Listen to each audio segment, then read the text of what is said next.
There we go.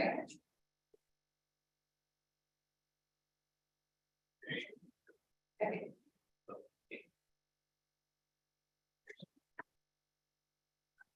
We're gonna call the roll. Ms. Bailey. Here. Dr. Cable. Ms. Coleman. Here. Dr. Davis. Mr. Esnetz. He is joining us virtually. Dr. Henderson. Ms. Lawson. Here. Ms. Albert. Ms. Merrick's. Mr. Powell. Here. Do not have a quorum, but you have 4 in accordance with the bylaws of the advisory board. You can go to the executives. Okay, so with everyone's approval, I would like to go to an executive committee session. So we're now on the executive committee, and next we have introductions and announcements. Okay. Is he on? Is he good? I don't believe he's here yet. Well, that's fair. We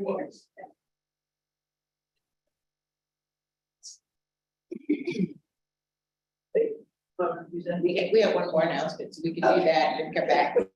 I just wanted to let the advisory committee know that, you know, just how much pride we have in our executive staff team. This is Employee Appreciation Week, who they came together, put together a slate of activities for employees for the week, and it started off with these personal thank you notes, entry bags, and I'm going to let Alice Brown tell us more about what's planned for everybody. But I just wanted to recognize all of their hard work, and Alice was the one that let us know that they should be planning their own party.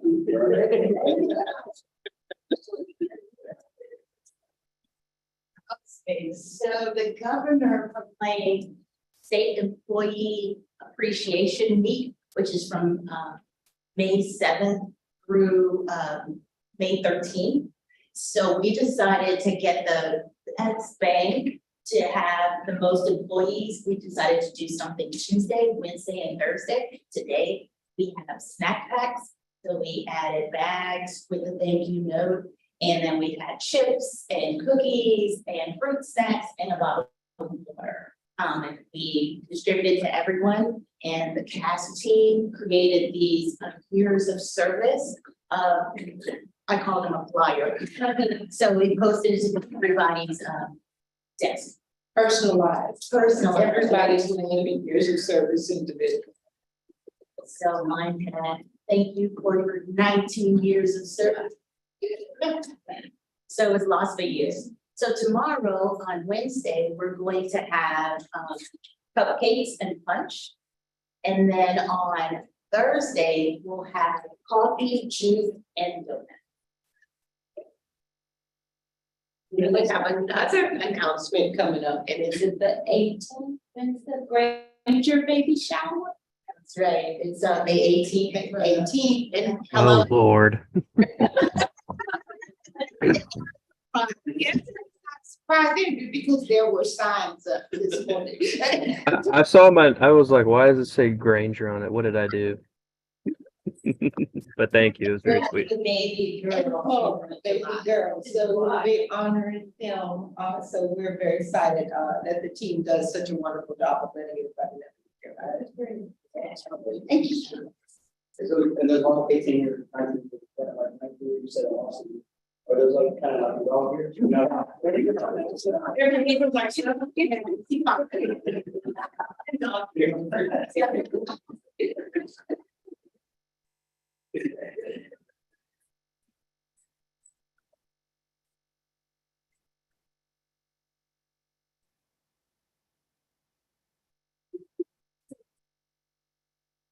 The last one, approval of the minutes.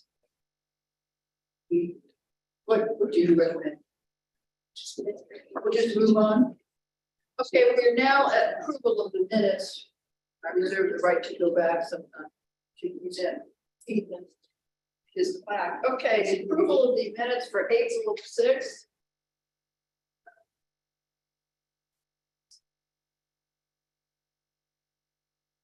I'll make a motion. That's good, thank you. Have you had a chance to read them? Any additions or corrections? All right, so we need we have a motion to approve the minutes as presented. Is there a second? That's it. Great, thank you. Good, moved and seconded. All those in favor say aye. Aye. All right, next we have any public comment? No, ma'am. All right, and moving on, then we come to program updates.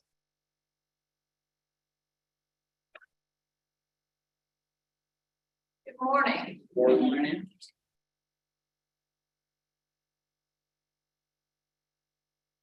Notice for start programs, this is our month ending of March. We had, of course, the number of accounts for each program, over 80,000 now total of the 3 programs.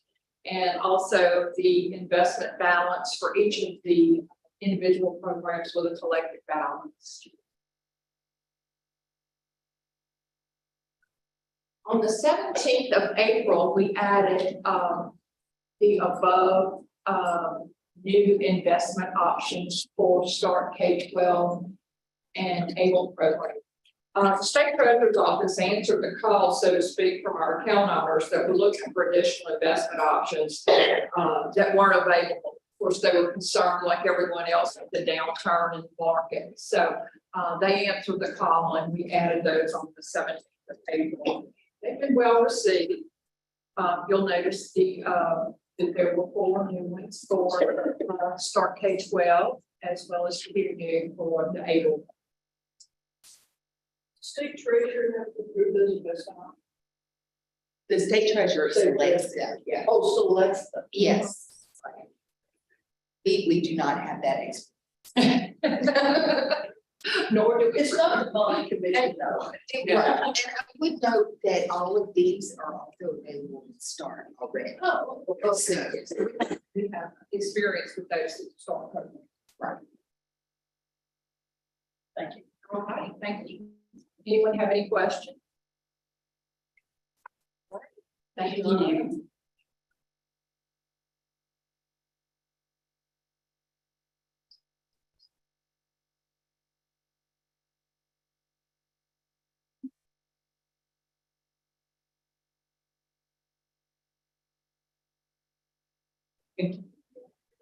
morning. Good morning.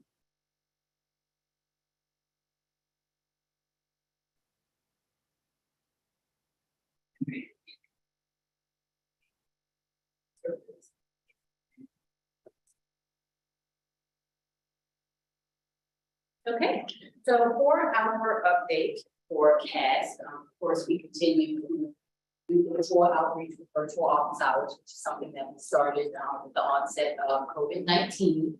So to date, we've done a total of 2,456 virtual office hour sessions. They are starting to increase in frequency, which is about one trend for this time of the year as we go into the summer. And then as of today, we still do offer virtual events for those individuals that want to take advantage of that. We have completed a total of 809 virtual events as of today. And this is the professional development that's been completed by our staff for the month of April. So you'll see that a lot of it is from NCAN, from for higher education, also NASGAP Power Hours. We try to attend that each month. And also Constant Contact, which is our platform that we use to disseminate emails. They also did some professional development that we had staff attend. So for the month of April, Kayla Grove was invited back to the LSU Health Science Center in Shreveport. She accepted the invitation to go in February of this year to do a financial literacy presentation with their students. And so they invited her back. So she went back last month and she talked to their students about creating budgets, saving, financial planning, etc. So certainly that is something that we want to always see continue on, and that is part of the financial literacy program that Kayla is also instrumental in piloting pre-COVID. And so this was one of the requests with LSU Health Science Center that she attended. With our home study webinar, this is, we saved the date that went out. So the home study webinar, actually at the beginning of this month, last week, there were 2 sessions. Next month, we'll have more information to kind of report back on the content for the home study webinar. But one of our representatives, Daniel Loving, did a tremendous job planning the home study webinar. We were able to partner with LDOE and also partner with 2 post-secondary institutions, Louisiana Christian University and LSU. And so we were able to format a webinar that we hosted ourselves and offered it to the public, to the home study community. And we had some pretty good numbers. And of course, we'll kind of report on that next month with more details. But this was basically to say they a lot of planning went into it back in gathering contacts, making graphics, and visuals and information that was disseminated via constant contact. And also we put it out on social media. Rhonda is part of a home study group on Facebook that they have allowed her into. She was also able to share that information within that group to make sure they had that information and they could come. It was kind of like a one-stop shop where they could ask questions not only to us about TOPS, but LBO was also there to answer questions about the home study application process. And then the post-secondary institutions were there to answer questions on the back end about the college application process.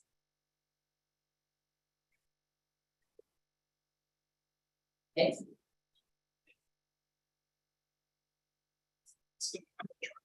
Okay. I think Andrew just let him. Even back. All right. So we usually help the LCTCF community celebrate Community College Week each year. And so this year, in addition to promoting Community College Week, we also have one of our representatives, April Smith, who is also our MJ Foster representative in CAS. She and some individuals from student engagement, they attended 7 campuses to help promote Community College Week. They also did some FAFSA completions while they were there. Presenting on MJ Foster, and that photograph is some of our staff members with some of the LCTCF members pictured. We also did college commitment and attainment month. What was really neat about CCAM is basically it was for counselors to have presentations that were available to their students and parents, basically explaining what the next steps are after you get your acceptance letter. So basically what comes next. There were options for the counselors to either have someone do the presentation. We also have resources available for them that they can access and then download and utilize them in the college commitment and attainment month for their students. And then we had our MJ Foster Promise student orientation, and there were a total of 190 students in attendance at the MJ Foster Promise orientation. And of course, we have a group, a trio of individuals that work together to put this on. That will be April Smith from our from CAS. There is Martha Bearden from student engagement, and then Brittany Terrio from scholarship and grants. And so with the orientation, most of the students that attend the orientation are going to be first-time MJ Foster recipients, but they do have students that do return. Basically, they share information about how to use your MJ Foster Award, what programs you're in. And so they've also set up something to assist those students with MJ Foster and want to FAFSA completion. So that's going to be rolled out in the next year or so. Okay, so as part of our communications efforts, we are continuing to reach out to students who have been deemed eligible for MJ Foster Promise funds, but have not enrolled in an institutional program. So we send individualized based on the institution that they did on their application in order to connect them with direct resources in order to enroll at that specific institution. We are also conducting some research to figure out why they have not enrolled, figure out what those barriers are, so that we can try to remove those. Next slide, please. For the spring fly tour, our virtual fly tour that we had, We had offered 6 sessions. There was a total of 3,900 students who were there. We also opened it up to middle school. We have our middle school advocate, Daniel, so that we can sort of focus on getting them started early and the college preparation and readiness process.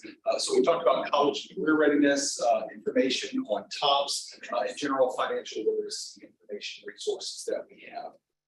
The institutions that participated in Fly Tour, we had LSU, Southern, BIPC, Northwestern State, Tech, McNeese, Dillard, and Grandview participated in those. So lots of engagement. The students were a lot more engaged, I think, in the virtual session than they had been. They're actually very fun. So we are continuing to look at ways to expand our virtual offerings and then looking at getting back to some in-person events as well with Fly Tour. So we are looking forward to Fly Tour for the fall. We are also connecting with institutions if they are wanting us to partner with an event that they already have on their campus as well. We've done it with Nice. They utilize the Fly Tour in order to enhance one of their preview days. So that's a model that we're trying to pursue going further. Next slide, please. Over in the fall and the spring? Yes, yes, we will. So we have our community college month communications that we had. We really focused on NJ Foster and integrating that as well. So promoting programs in our campuses for community college, partnering with LCTCS. We had April Smith, who was our NJ Foster adult learner, PIO, who visited several campuses as well in order to promote the NJ Foster Wellness program. And these were among our most popular posts that we have on social media also. Next slide. So for social media, we saw almost 200,000 impressions and they gained 435 followers across all of our platforms. So during the last month, we focused on Financial Literacy Month and College Month. We also continued to promote the SNAP benefits. The John R. Justice Program, the application closed at the end of April. So we sent out communications to all of the districts. We also posted weekly the information about the John R. Justice Program and all the way up to the deadline as well. I think our last post was on Sunday. So we're wanting to expand promoting these programs. We're constantly looking for ways to expand our outreach in order to promote LOSFA programs. So some of the top posts we had, of course, the scholarships post continues to be one of our top posts. It's very, very popular. We get people asking, when is it going to be posted? So, we're looking to expand our search capabilities on our other scholarships page as well. We want to make sure that we're promoting to students every type of funding that's available to them beyond state and federal institutional dollars. Information on TOPS Tech, and of course the NJ Foster Promise Program. And then we're starting to push out our eligibility reminders, our FAFSA completion reminders, and student loan information. So next slide. I have a question. Yes. Because it's for my education, I've never seen this, but that's not surprising. You had a total of 198,000 impressions. What's impression? So it's different across. It's going to be devices and accounts that profiles that saw it. So the number of cell phones that opened this up that saw it, the number of laptops, the number of computers, and the individuals who this was exposed to. So that's the new terminology, impressions. Well, it's different across each platform because you have, So you have your impressions, your interactions, all of that kind of stuff, your reach. So it's looking at different things, but that's the one that sort of encapsulates the reach across all kinds of different ways. Individuals we reached, the platforms like the laptops. Oh, I think your explanation, I was very clear what it was, but I had just never seen the impressions. Used to describe all of it. Thank you. Oh, yes, ma'am. Oh, and then, so Instagram, this is a platform we are continuing to try to grow. This is probably the best way of what we have to reach students. Facebook is really a lot of parents or professionals. Instagram is more student focused. And then Twitter is sort of more geared towards policymakers. That's usually what they're called. So, we try to share things across all platforms and try to tailor some of our messaging as well. So we have a little over 2,000 followers on Instagram to grow that. And so the accounts that we reached, it's really small, just over 1,000. So that's how many accounts, Instagram accounts that we reached. That's who saw our posts. Next, and then Facebook. So Facebook page reach 188,000. So that's who has seen it. That's, I can't believe it either. So on Facebook, that of course continues to be where we have our reach on social media. Our scholarship posts, our top posts, and our comms tracker. Continuing to focus on getting more followers across these platforms. And so April, we had an increase of 10% compared to what we did in March. There's a lot going on in April, a lot of engines that are going on. There's a lot more than we do. Next slide. Yep, that's it. Ethan's back. Oh, can you go back to the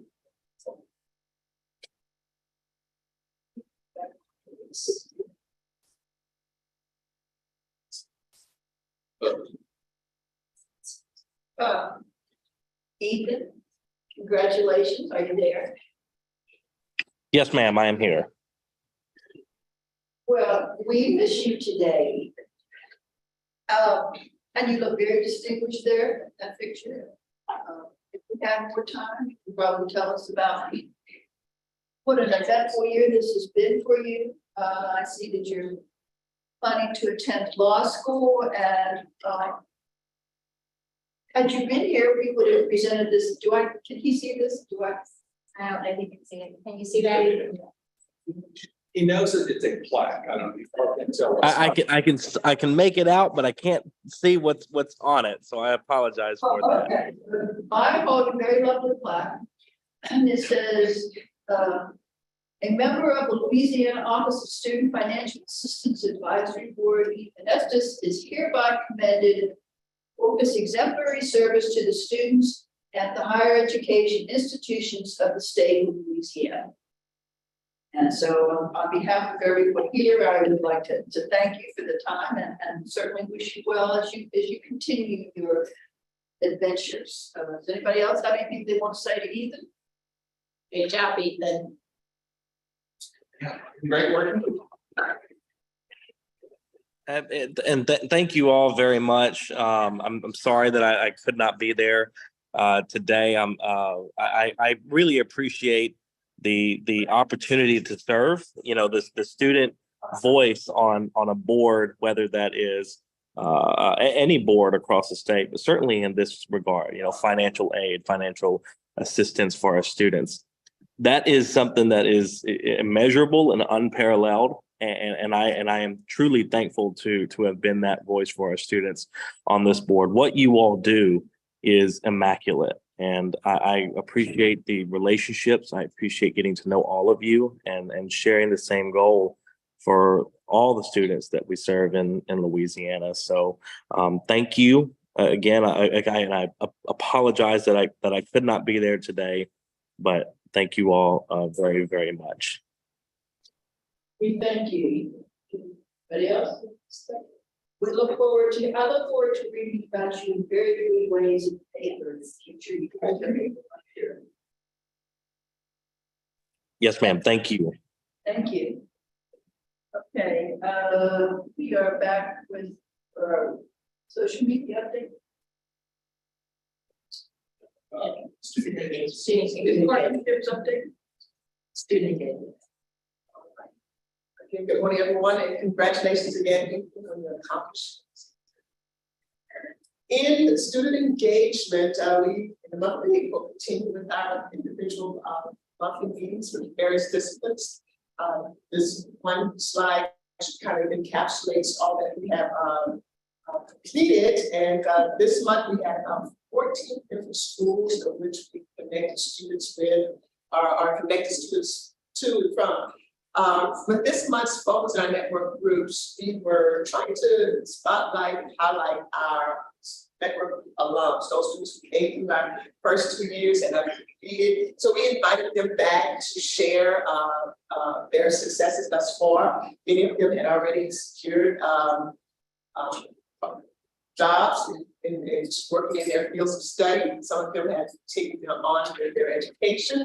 So it was really refreshing and affirming to hear the successes of those students that came through our network groups, for them to give back to those current members and to see the fruit of the work here. The next slides, I'm just going to run through them each group. We had for our engineering group, we had 3 students that returned from their respective fields and just was sharing of how much benefit the network groups gave and provided them, and that support, that encouragement and guidance. What we gleaned from them, those students, were lessons that they learned. They shared with the current students in anticipation of their completions. Next slide. We're going to go through is our accounting and finance ITCIS group. Again, we jointly meet with these kind of sister disciplines, so to speak. And from this group, we had another 3 alums to return and share. Again, one of our alums was our very first student in our accounting group and came back to share his success through and outdated, not one of them, but has had 3 different jobs since his completion in 2021, but has found something that works for him. Moving forward with our MJ Foster group, we had a young lady that actually Dr. Butte connected us with at public house. Back up in the Shreveport Bossier area, she came through, K West, came through a 2-year and 4-year programs and was completing a fellowship in Texas with economic development. Because of her work with the economic development community, nonprofit, she came back and just shared. We did not realize how awesome a story she has, personal struggles, and just her quick advancements that she's realized since her completion. Again, as our theme was for the month, alums on the fast track. So we've invited Ms. K West back. She will be our commencement speaker, so to speak, for our 2nd annual completion celebration, which you'll hear more information about that as we continue our development planning of that. June the 29th is the date of it. So we were very impressed with her sharing and encouraging our community college students on their track. Next slide. In our nursing group, we had a student to return back and share her matriculation journey to becoming a nurse, and just to hear the continued exchange by nursing students, whether it be from a 2-year or a 4-year public or proprietary school, is just always refreshing there. How they encourage one another with their challenges. And this particular student was just very transparent with all things along her nurse journey. Moving on to our post-secondary transition network slide. In this group, I continue to be amazed at the programming effort that our 2 facilitators poured into again, preparing our high schoolers for their transition into post-secondary. So in Khadija Camara, who's in our student engagement division, partners along with Danita Brown from the FOS, and each month they do a phenomenal job in preparing our high schools. This month we had the pleasure of having Ms. Lawson to join from her office, her home-based school there. And next slide. Leading up to their group meeting, again, they meet on the last Friday of the month. So the last week of April was designated for our post-secondary network as spirit week. And so as you can see, each day was a highlighted emphasis of focus, and communication was sent through quick messaging, another platform that again was first introduced through our MJ Foster orientations, and success of that we have begun to implement and incorporate that in our engagement with our network members. And so each day, Danita and Dee just sent out a little quick text messaging with the focus of the day. And as you can see, The culmination was on Friday, where they celebrated, and we had a good showing there. Thank you, Ms. Lawson, for your effort in connecting the students during their school birthday and making that happen. As we move forward onto our engagements for the month of April, Marsha Bearden, again, is continuing to get the word out about our education student network group, which was, I think, the last group that we launched this year, so we're still growing it. And one of our strategies is to connect with our respective schools that are participating in the Go Teach program, make them aware of the network group so that we can avail that as an offering to support, again, our students who are seeking to become teachers. And so this particular shot was one presented to the NSU Education Department. The next engagement opportunity we had for the month of April was being featured with LSU's Academic Center for Student Success. This event, I had the pleasure of attending previous years, and when I saw the audience, their focus being supporting our student athletes, we submitted and was granted opportunity to participate as a presenter.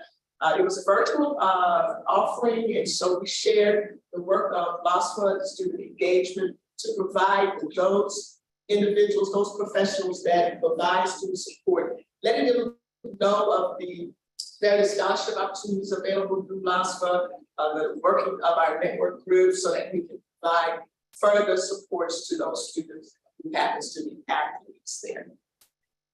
Next slide, our last, I'd like to share our most recent community-based partnership that we are launched through the Cape River Children's Services located in Natchitoches.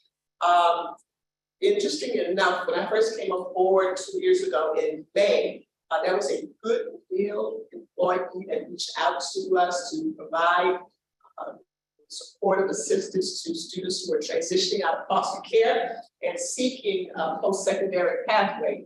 And so one of those agencies that the goodwill employee contracted with was the Cape River Children's Services Group. And so recently they reconnected with us, and we are in the planning stage of doing a 3-quarter similar to what we've done with the Rel 50 group, with the Lafayette, of the Gordier Initiative here in Baton Rouge, just preparing our community-based partners with growing those college-going culture, creating them, creating tools that they can use to do the work as they service their respective special populations. So in the month of this summer, during the summer, we're going to be invited back in a series of presentations to those young people that they're serving in various shelters and home settings. Any questions? Questions? Thank you. Thank you. Without research.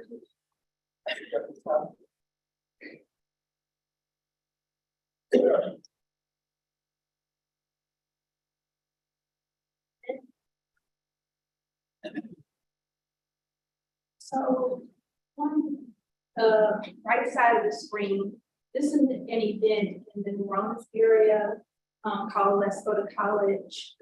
Pictured there is Robin Point, who is our regional coordinator for that area. And she does an excellent job engaging the community partners, the school, the post-secondary partners in that area. So this particular event was put on by Inspire Nova Charter School.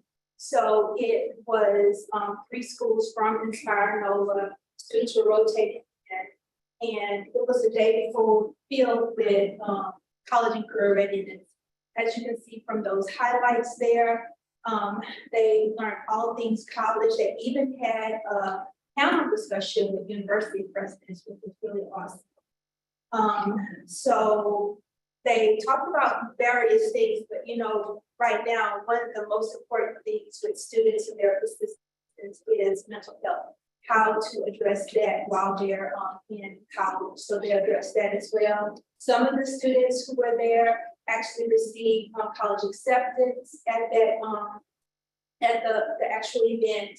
And Ms. Robin actually presented on top. She presented on ACT, and an important part of the top session was how to retain it once you've actually accepted it. So give them an early start with that.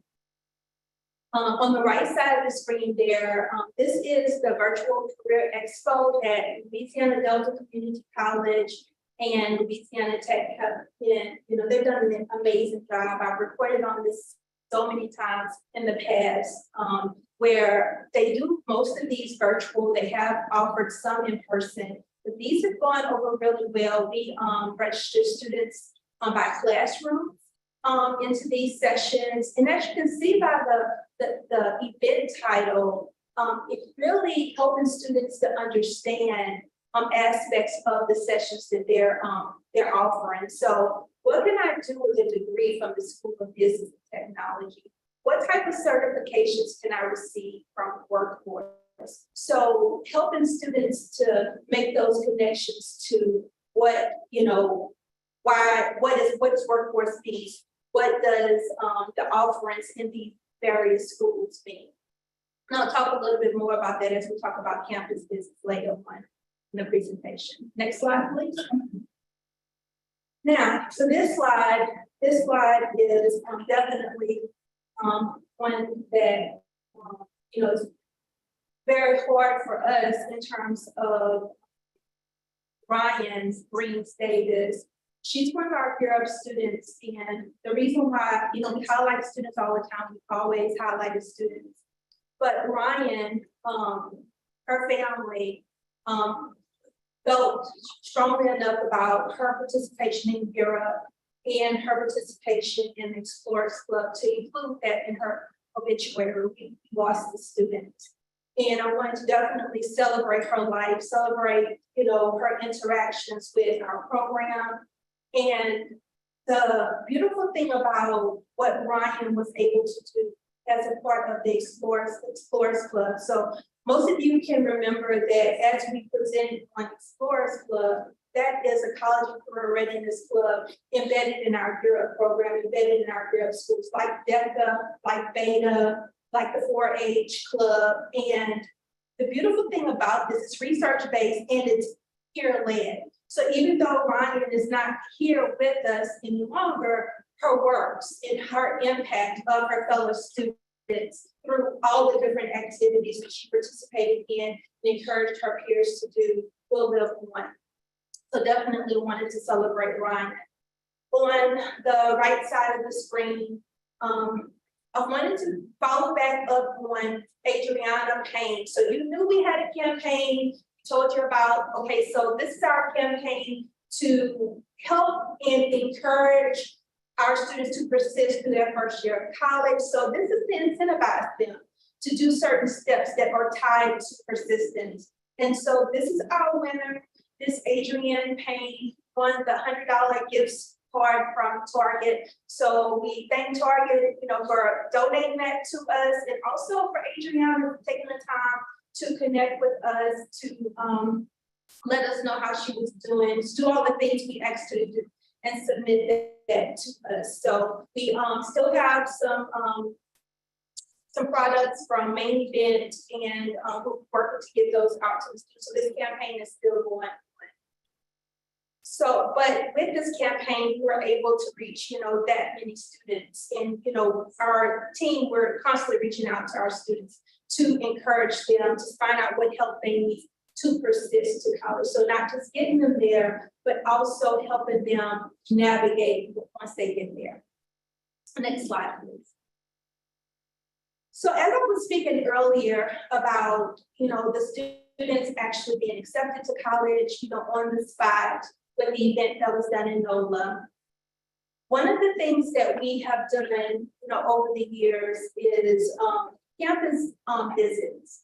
And so far this year, this is, we've done over 111 as of 20 campus visits. And these are the institutions, many of these institutions, we brought students to more than one time.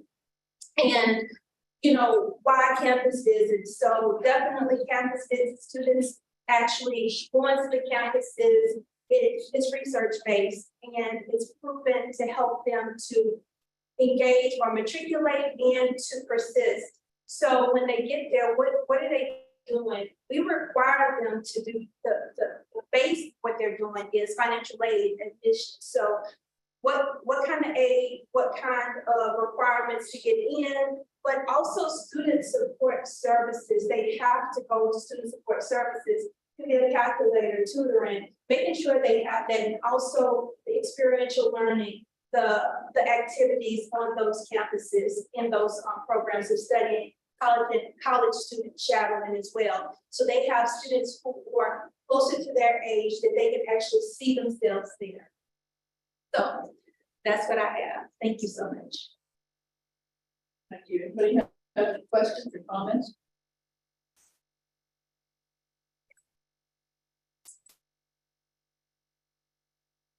Scholarships, grants?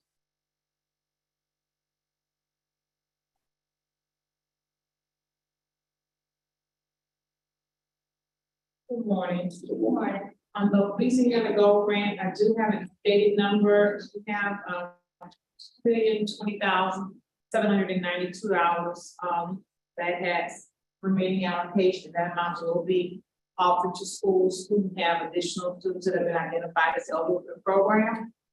So we're working on providing that on the schools now who have need for the additional funds. On the General Justice update, I also have additional numbers. We have a total of 9 public defenders who have applied for the program.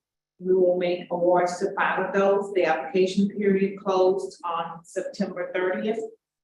So we're sending out requests for additional documentation to determine who will be sent to the award, tax returns, service agreements, because they have to agree to work 3 years for the initial funding. After they've worked for 3 years, then they're on a year-to-year basis, so they continue to receive the award. And the dollar amount has gone up to have additional funds in that program. On the prosecutor side, those are the applicants we have, and we'll be making 10 awards for those applications. On MJ Foster, this is as of May 1st. There were 6,653 applicants. Of those, 3,457 were eligible, 2,849 were funded, and 608 were waitlisted. There's a decrease in total eligible applicants due to the enrollment decline. Deadline of January 30th, so those who had enrolled were dropped and they have to reapply if they enrolled in school. So a total of 1,415 eligible students had their award canceled due to non-enrollment. Of those cancels, I said 7 have reapplied, which brings a new cancellation total to 1,258.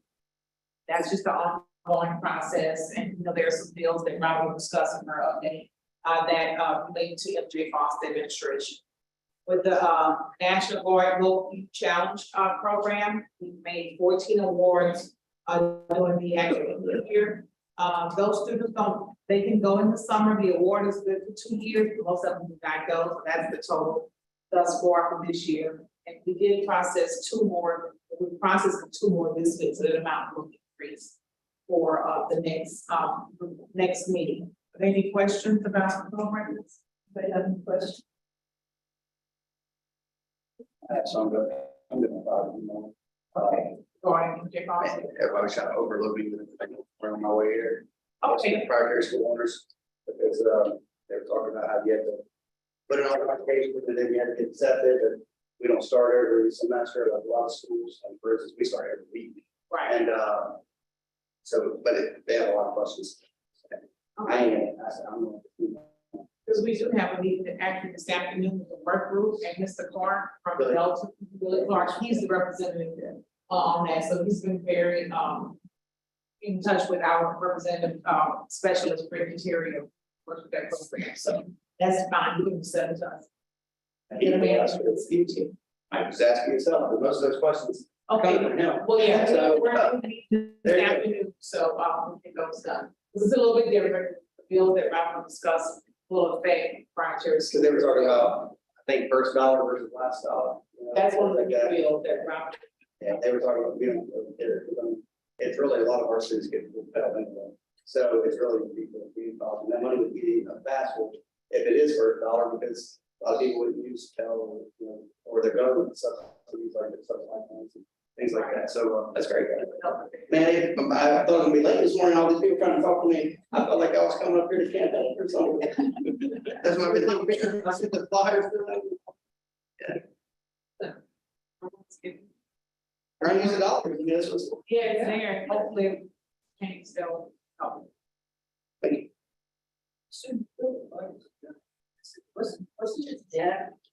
Isn't there a million Yeah, dollars that was senior. dealt for? Yeah, that's Way back. the same families, I think you think about, Okay, thank you. All right. Excuse me, Tom's update.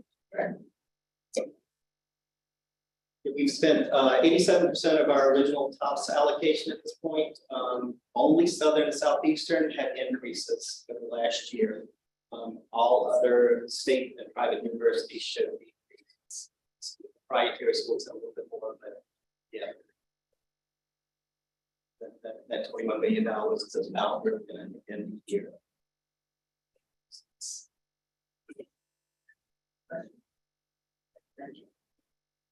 Executive Chair. Okay, we're gonna kind of tag team this up here on the budget update. Sure.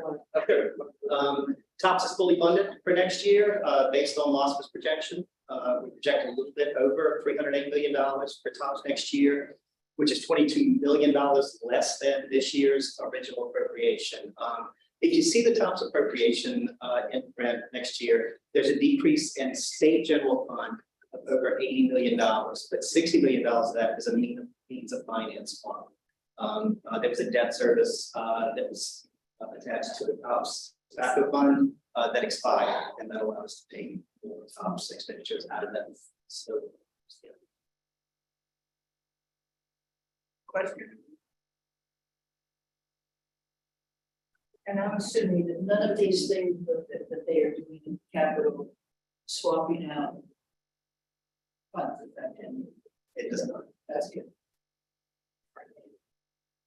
Yeah. About to say, don't drop any ideas. No, I don't think, I don't have confidence that this is necessarily going to really, just don't have the confidence in some of it.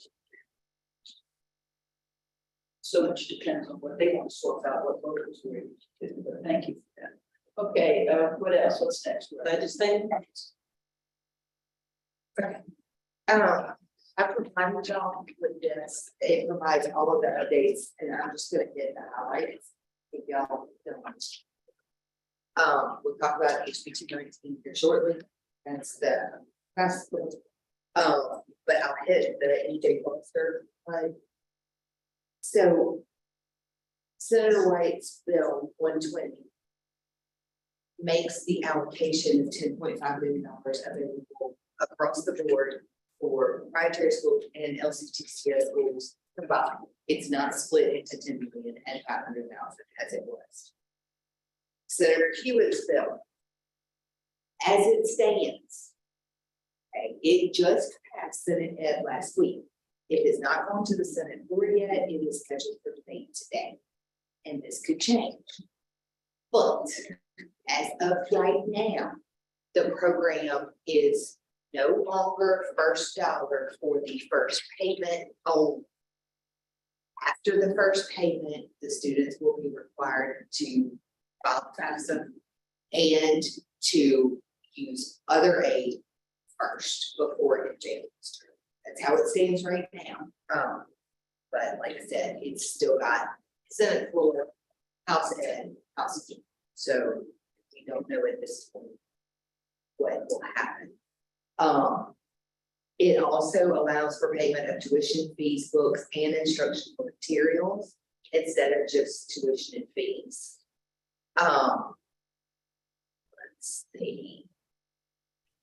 It allows us to be able to verify residency with the Department of Revenue.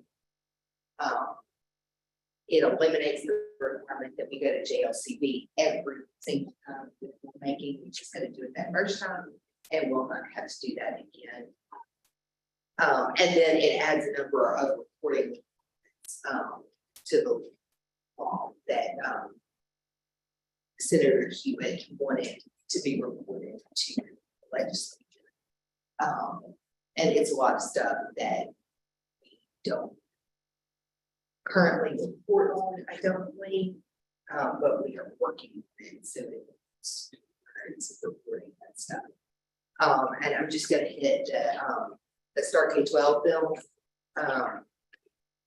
It is pending revenue and fiscal affairs, Senate revenue and fiscal affairs. It's got a pretty hefty fiscal note attached to it. It says that it will result in a decrease of over $5,000 in state revenue. And it's just sitting here. It has not been heard at all. So at this point, I don't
This 201. Oh, that is the bill. I added that for the chair. SB 201 will allow meetings such as ours and advisory boards who don't have the authority to spend money to be virtual. 100% of the time. It's moving its way through the process. It's gonna go down, it's past the Senate time, going to House Supplemental, and it's not scheduled yet, I did check. But that doesn't mean it will be heard by them. I believe it's August 1st. Anybody have any questions? Other comments?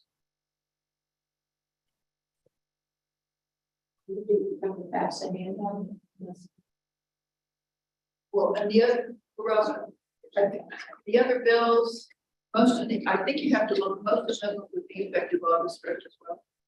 Yes. Some of them are, sometimes they're effective on what governor's signature. Some of them are. The first bill, HB 103, is effective for 28 graduates, high school graduates. So, you know, it just kind of. Right. So most of these on the front page are areas.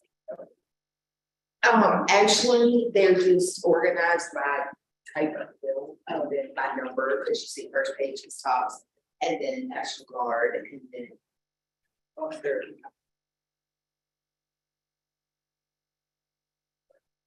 Building periods we were having today. Okay, so for the, you had a. I just, well, maybe you could explain it in, when these bills have come to the floor, or the committee, as executive director, you're there for information. And so they are getting information, I don't know. If they request it. So basically, the way LOSFA works, the Board of Regents is a policy making body. So as a policy making body, if there's a position to be taken on a bill, that would be done at the Board of Regents, would not be done at LOSFA. What LOSFA's job is, we're there, we have a card, it's generally in our bag. And if we are called to the table, then we provide basic information. We often are asked to provide information even before the hearings, because as an information only provider, that puts you in a good position with policymakers, because they know you're not there to try to advance a bill or stop a bill. So you're going to give the facts as you know them from each perspective so that they can make an informed decision. That's what we do. And the next bill, the FAFSA bill, is a phenomenal example of the team effort. HB 219 that these folks behind me and at the table with me did on this.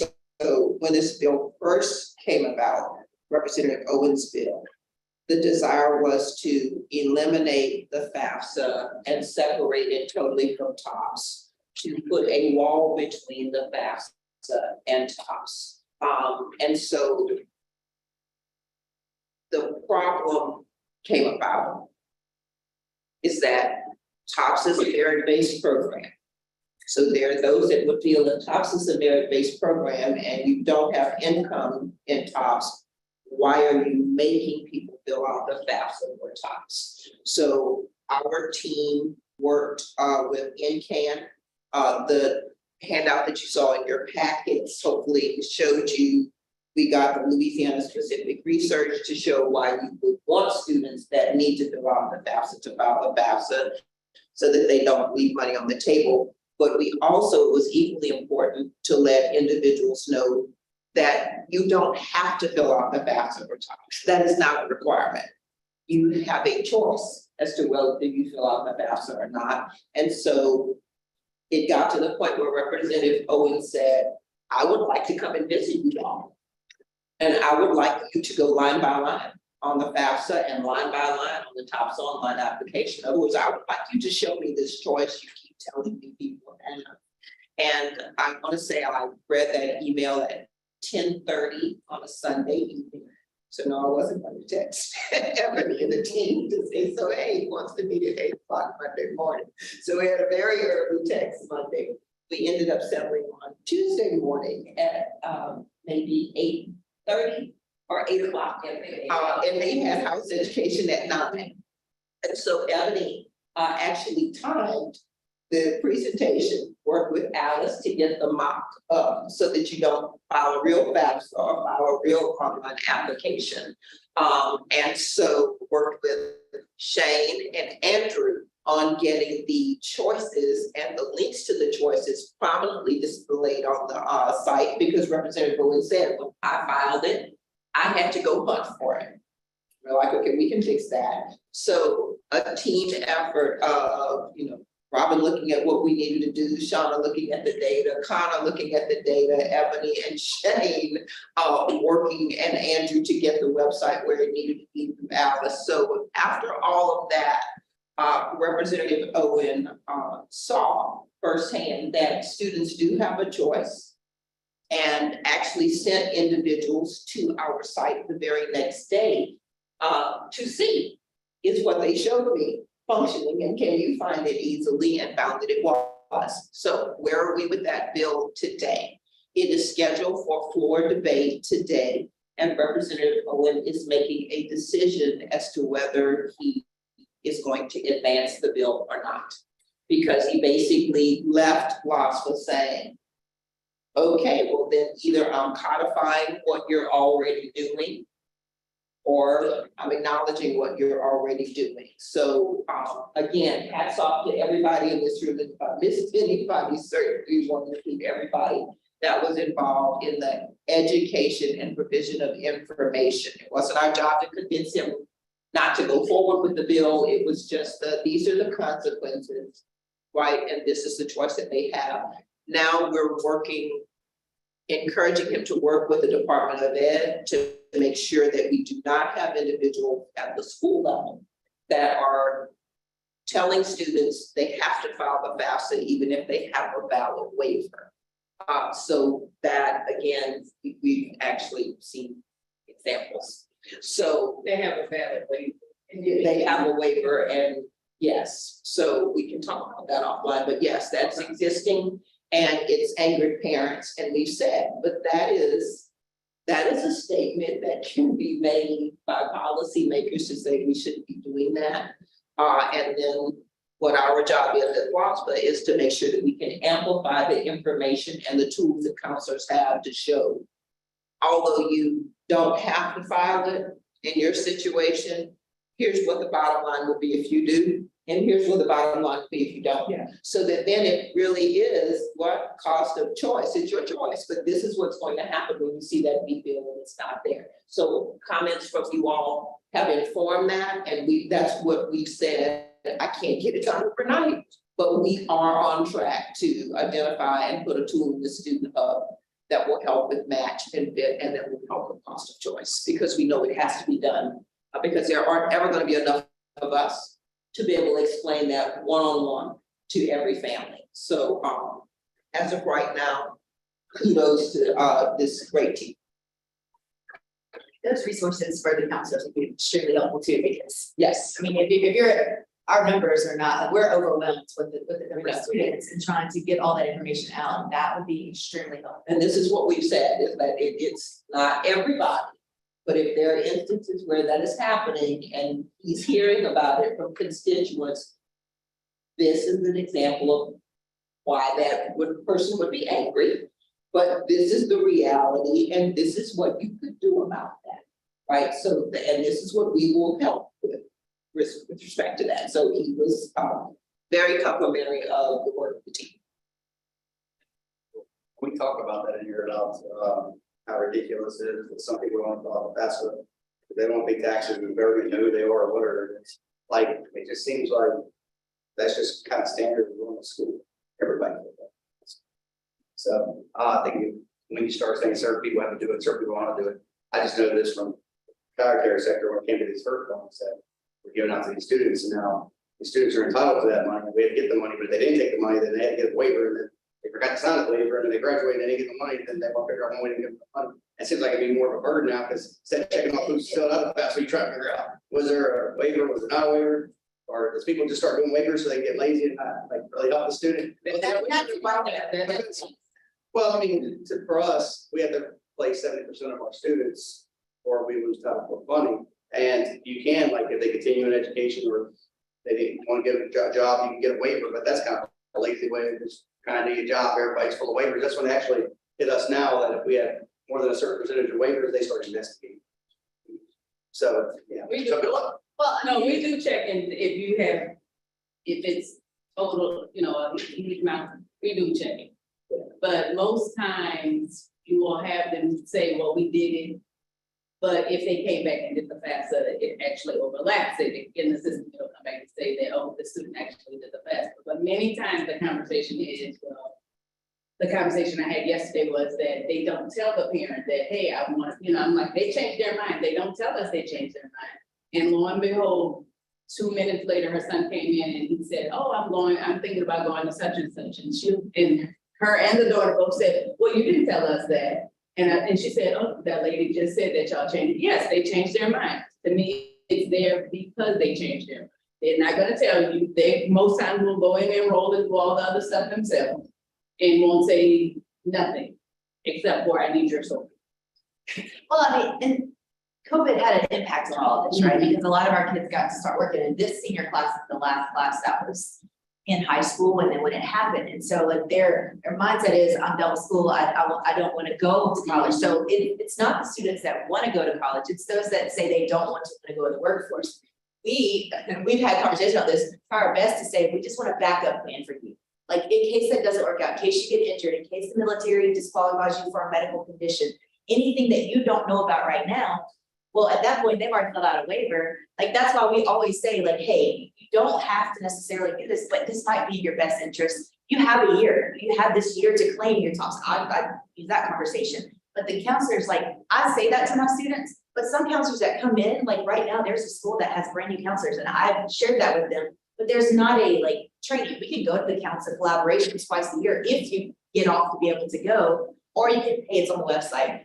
Do we have time to get on the website? Like, I mean, it's not there. So like educating the people that are making those statements, like you have to do this. Well, they probably were told you have to do this, right? They don't know that 8 years ago, there was a law passed, to even be able to tell the parents. I mean, the parents call us angry, like, I think this is ridiculous. My child's doing A, B, C, X, Y, Z. But at that point, that's when we're able to educate them if we have the time to do it. I don't make the time because I believe that it's important. And I have personally had kids come back later and say, I'm really glad I filled this out because it did not delay me getting into a preparatory school or even a technical school.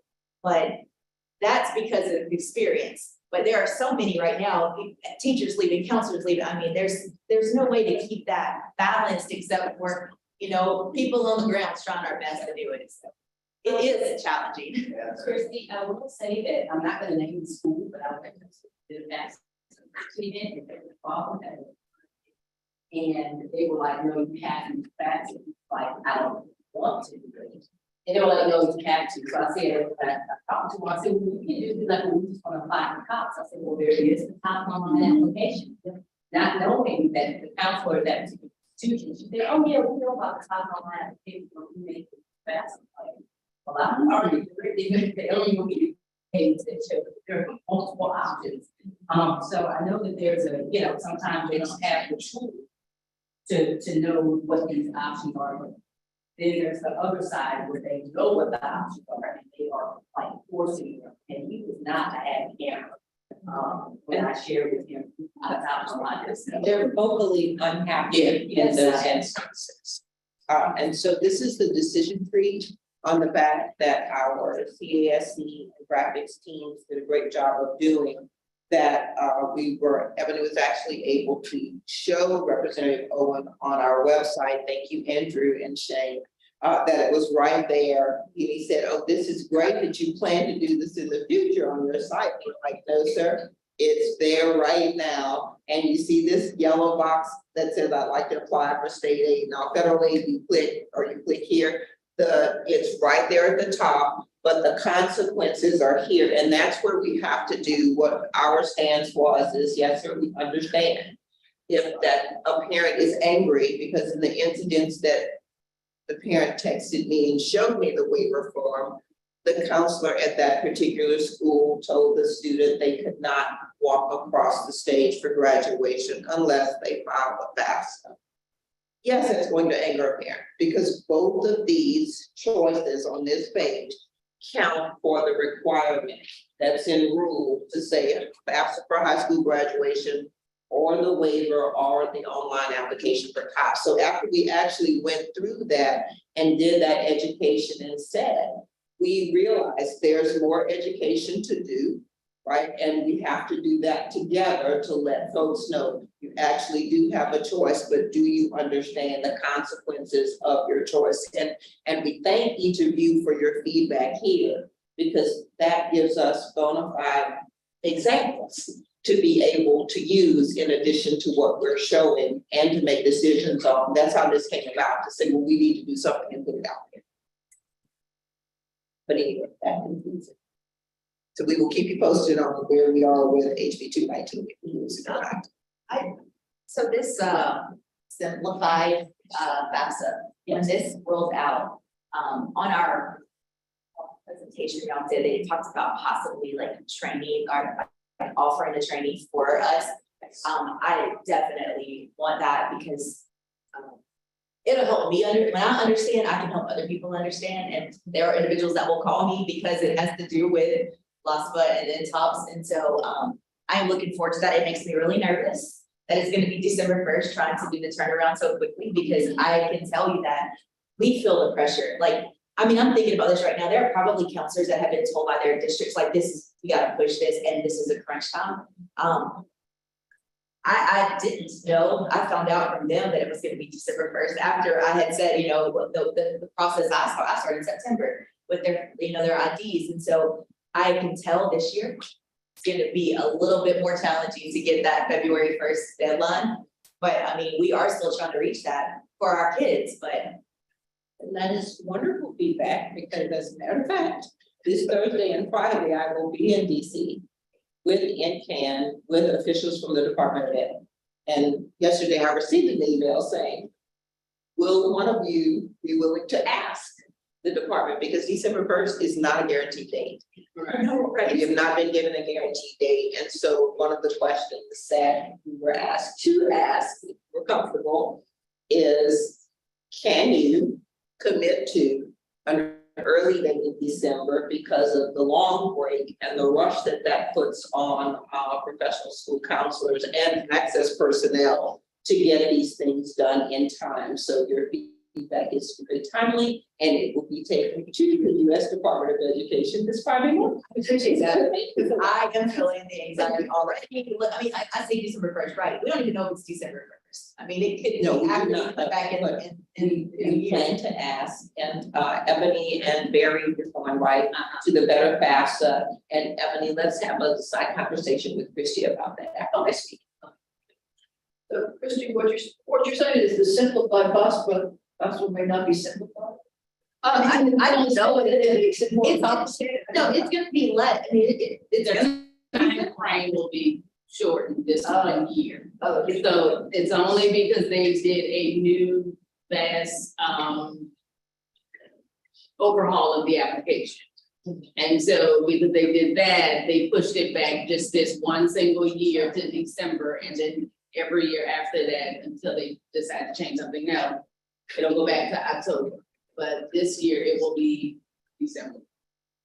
And it makes me a little bit nervous because it's brand new, and so then we don't know what obstacles we're gonna face or what glitches are gonna be in the system. And we have even, because we start October 1st, right? October 1st, and the goal is by February 1st. We have about 4 months for them to figure out and get it all taken care of. Well, I mean, we're looking at 2 months, because I need to get it done before then because of what all I have going on. We plan out our year, like right now, I'm already looking at what's happening. I'm scheduling things out in December, January, February right now, and this is May the 8th. I did it yesterday, so May 8th. If you have specific examples that you would like me to include Barry and Christie, please email them to me. Yes, I fly out early Thursday morning, but I will have my phone with me and can check my email. And the U.S. Department of Education, top official, is scheduled to be with us Friday morning. I will be happy to pass it. I will have a senior next year, so me and Ebony will be doing a lot of tag teaming on her past. Figuring it out before we present it. Other questions, comments? Okay, that's great, thank you. Thank you for this. Should you put this in the parents? Is this located online? And didn't we release this on Facebook? We did in Yes. October, social media. September, I think. Okay, I can remember when, but it was, because it was when the discussions first started that there might be a bill. And that bill might have even more severe consequences, because that was contemplated. An amendment was drafted to eliminate the FAFSA requirement. The Department of Education shall not require or shall not Required at all. require an actual graduation as an alternative graduation. And LOSFA may not use any data from the FAFSA, even if the student completes it. So in no shape or form would it have been used for TOPS. It would not have been able to be as like the alternative. So students would have had to fill out both. That is how bad that got. So thank you, Ebony, for driving. Thank you, Shane. Thank you, Andrew. Thank you, Alice. Thank you, Rob. Thank you, Charlotte. Thank you, God. So yes. Big effort. And here we So go. the two applications, the FAFSA and the TOPS online application are right at the top. And then the decision tree explaining the options. And then go back to the top, Shane, because under applications, right, he said it was very, Yes. and So we added TOPS to the menu, so it's, I mean, that's what they're looking for. Yeah, that's, Quite often. yeah. And then under applications. Right there. Directly to the online applications. And then the student hub is right underneath there, so Yes. that can. Yes. and the tool that we're working on Or the consequences of the decision. will be in the hub. It'll be in the hub. That's what I would prefer, is if you're in there for the tracker, it's there. So Right. you're making your decisions, because the Board of Regents is planning a pilot to provide admissions letters to students to say, hey, right now you qualify for Blakely Women Bank. That's great. But to make your decision about which blank you should go to, you're going to need some other tools. And Christy, we are keeping your thoughts in mind as they are looking at the bottom line, being students, and saying, I can't afford that, so I'm just not going, so I'm just not filing. Barry's comments, Christy's comments are ingrained in the brain to say, then we have to do something, because there's never going to be enough of us to service, because this isn't just K-12, this is adults for MJ Foster, because the FAFSA was on the table for MJ Foster as to why are we making them fill out the FAFSA. It's a barrier. 92% of them are eligible for Pell. That would be why you want them to fill out the FAFSA, but that is also on the table for that bill. So the education, the need for it, and the need for cost of choice tools that a family can peruse and not feel like you're pressuring them, and then schedule meetings with you if they want to talk about it, or I think would benefit us all. So I don't think we had that problem. Every one of our students got the the professionals better.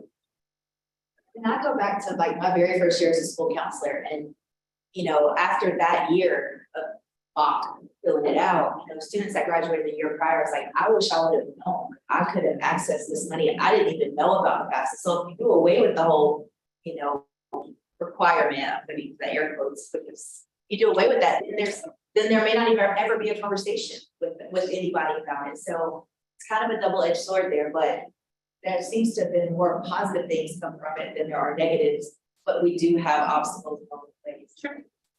We appreciate your feedback. Thank you for all your work, everyone. What else? We're on to Old business,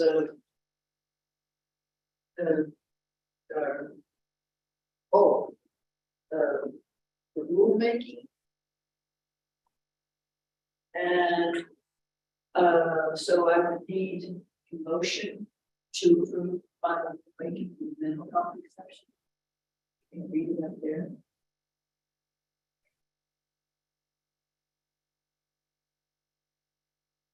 So we need a motion. It's an opportunity. For the way. Well, thank you. I didn't know, I'm here. Yeah, there you go. No motion. Do I have a second? So, thank you. Moved and seconded to approve. Those in favor say aye. Aye. So that's it. I would just like to say that I think that's very, I feel very confident by the time it gets to my screen here. It has gone through a lot of analysis, iterations, so I feel very comfortable in that, even, you know, I have been absent some previous meetings, and that, I don't think that can always be said for other meetings that you're in. Okay, so that is accepted. Okay, and we are now on to new business. These are meeting dates, I think. So we would look at those meeting dates and the motion to approve these So little Wednesdays after that first Thursday. and I don't know how you all feel, but by that time there may be an option, right? Yes, there may be an option. Senate Bill 201. 201, yes. Jamie, it's this. Well, and I think that may be something that you all, the people want to discuss. I think what I feel is it gives flexibilities to have a forum, because you can pull people in virtually and they can still vote. Yes. Yeah. And participate. Yeah. Just know, even if it's still virtual, we have to have what they call a home base, so we don't, no, okay. That was in the bill with the It'll be changed, you know, but it makes it, I think, flexible, especially for people who still work and or people who want to come. It's not only, but it is next. They'll save money on food.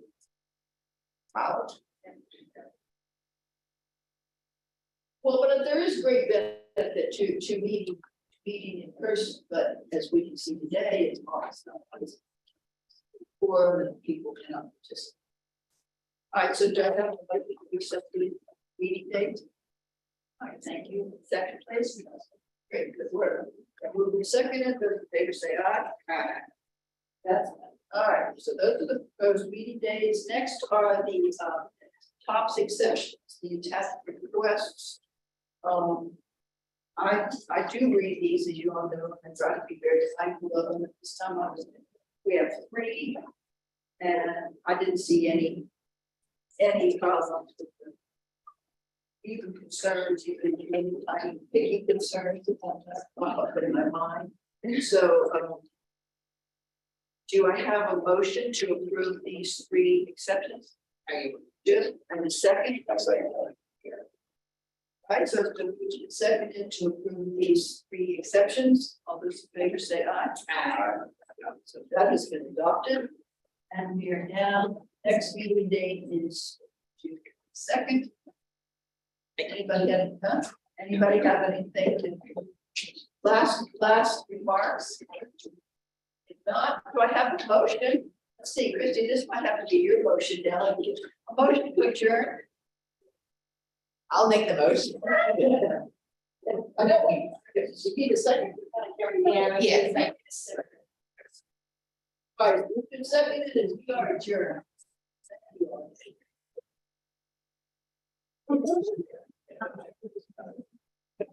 We got a problem today.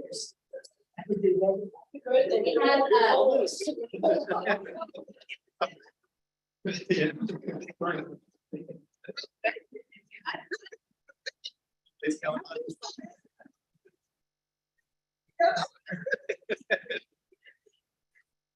Yeah.